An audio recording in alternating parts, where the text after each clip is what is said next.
So what's going on, guys? I'm Black Ops Amazing. Welcome back to another video. Welcome back to another Zombies Q&A on the channel, the series where I take your questions from the comment section below to do the zombie storyline, Easter eggs, and I answer them. As always, if you go on to enjoy today's video, don't forget to drop a like rating, make sure you are subscribed, but let's get into this. Here we go, and enjoy. Ben Bain says, hey BOA, and I wanted to answer this one or just talk about it because it's something I really want as well. You say, hey BOA, are we ever going to get a set of 4 characters, or do we have to live with using the operators? And this is all in my opinion by the way, but when I first heard that characters weren't going to be in Cold War, and by that I mean set characters that you have to use, and instead we're getting operators, I think I did a video before the game release saying, I don't think this is going to work, or it's a bad idea, and now that it's something that we've had for a few months, honestly, it's one of the things I don't like about this game. There are loads of reasons why set characters work in Zombies. One, it makes it a lot more unique. Everyone loved characters like Richtofen and Taku Nikolai Dempsey, or the Transit Crew, the Mob of the Dead cast, all of these celebrity characters that we've had over the past exclusive to Zombies, but now we have operators. Things such as celebrity casts aren't going to be a thing. Also, characters in the older games, BO4 or BO3, even towards the end of BO2, they actually say meaningful things, not the uninteresting random quotes that these characters say. When we had set characters, they actually told us stuff to do with the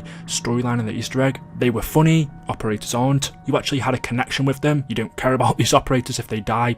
That's it. It's one of the things I don't like about Cold War, and can I see us getting set characters in this game? No. Operators are here to stay at least for Cold War, but I can also see it continuing if Treyarch make a next game, or if the next COD is World War II from Sledgehammer, I could see us having operators in that game as well. With the way that Call of Duty is monetized now, a lot of people are going to want to buy operators if you can use them in Zombies. Some people only play Zombies, so why would you buy an operator for a mode that you're not going to play? Financial wise for Activision, it just makes sense for us to have operators now. But that means we just play with characters I couldn't care less about. They're not interesting, they're not funny. It means no more celebrity casts. It makes the storyline less interesting. Yeah, for Zombies, in my opinion, it shouldn't be a thing. It's one of the things that made it unique, where you could build a relationship with these characters as you go on through the maps and learn more about their story. 115 Element says, hey BOA, in Shadows of Evil, why does the squid appear in the sky? So this is a simple answer. This squid-like creature in the sky is an apothecon, and the reason we see it is the same reason we see all of the other apothecons in Zombies. They're here to devour Earth, take it for themselves. The squid is just a unique apothecon, one that's either very rare or we just never really saw them other than Shadows of Evil. I'd like to think more of these exist because we have creatures from the Dark Aether in Cold War, which is just what the apothecons are. It is just the name of creatures from the Dark Aether that aren't zombies. What's different about the apothecons compared to our new monsters, like Order? Is the apothecons ascended or is it descended? They came from keepers, whereas our ones in Cold War were people at one time, or a lot of them were.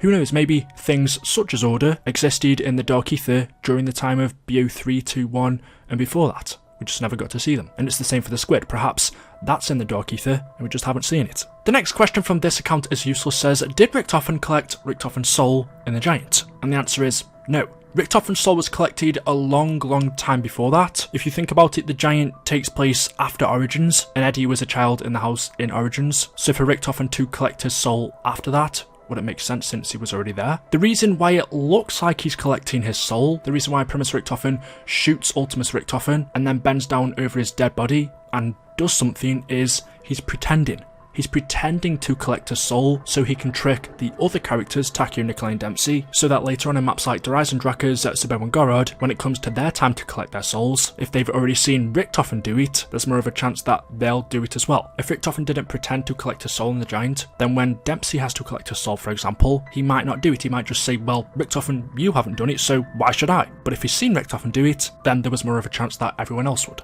The next question from Andy says, did Samantha meet PRIMIS in the Dark Aether because she's wearing their clothes? So in the Firebase Sea ending cutscene when Samantha is rescued from the Dark Aether, as she walks out you will notice the clothing she is wearing is different to the one she entered in. In the intro cutscene, or should I say the trailer, she's wearing black clothing and a hat, but she comes out looking totally different. We know the Dark Aether physically changes people, but it doesn't change your clothes. So why is she wearing different things? And the big thing that most people picked up on is there seems to be specific items that look similar to what PRIMIS wore. The first thing that was pointed out was her goggles and headset. A lot of people said this looks like what Nikolai wears, but if you compare the two, they're not exactly the same. The goggles are a different style. Nikolai's wearing a hat whereas Samantha has a headset on. To be honest, they're really completely different. The next thing that was pointed out is that Samantha now has a katana. Of course, we relate this back to Takeo. It's hard to get a good look at Samantha's, but comparing the two, this one does look very similar to Takeo's. The colour is a little bit different. And then Samantha's red scarf, everybody said, looks like what Dr. Monty wears. But again, comparing the two, what Samantha's wearing doesn't look exactly the same. In fact, it reminds me more of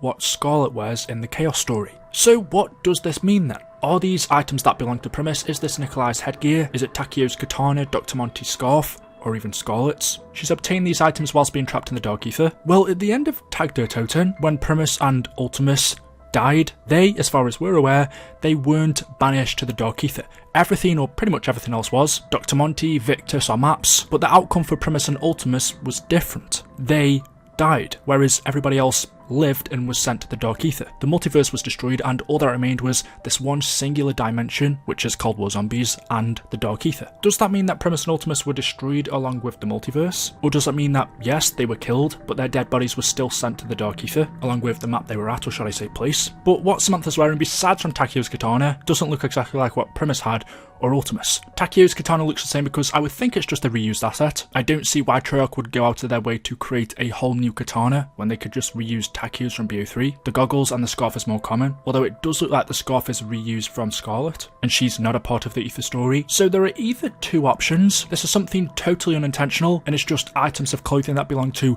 random people she came across on the Dark Aether, either dead or alive, or two, these did belong to Primis and Ultimus. If that's the case, after Tag der Toten, their dead bodies must have been banished to the Dark Aether, and Samantha would have come across them and for some reason taken their clothes. I don't know what happened to hers. Nothing like this is mentioned by her in any of the radios, which you'd expect because she has gaps in her memory. There are things that she can't remember, and her taking these clothes is one of them. But I think it's unlikely these belong to Primis and Ultimus. They probably belong to people who have died in the Dark Aether, but who knows? Maybe there is the small chance she did come across Nikolai, Takeo, and Dempsey's dead bodies. The next one, which is from Nathan, says, I have a question. Why did Dr. Monty kill Dr. Maxis? Love your content. Keep up the good work. So the reason Dr. Monty killed, or shall I say ate, Dr. Maxis in Alpha Omega was to stop them from ending the cycle, which is really another way of saying to stop them from killing him. Because if the cycle ended, Dr. Monty ended, and he knew this. All the way from World at War to Black Ops 3, Dr. Monty's main goal was to keep the cycle going. It was the only way for him to continue existing. Since he knew everything that went on as a part of the cycle, his survival was guaranteed. He knew exactly what was going to play out. But as soon as our characters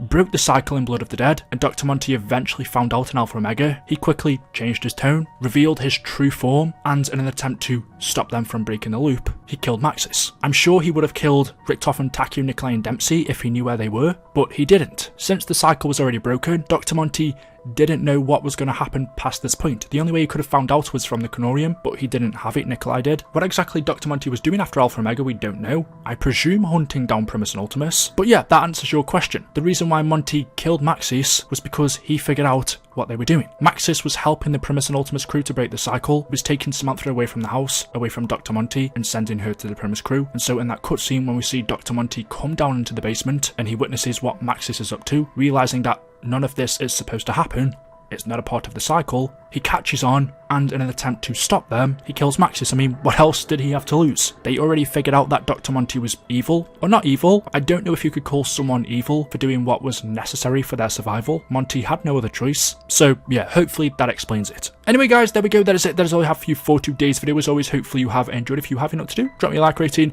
Make sure you are subscribed to stay up to date with the latest videos on the channel, and I will see you all in the next one. Until then, goodbye.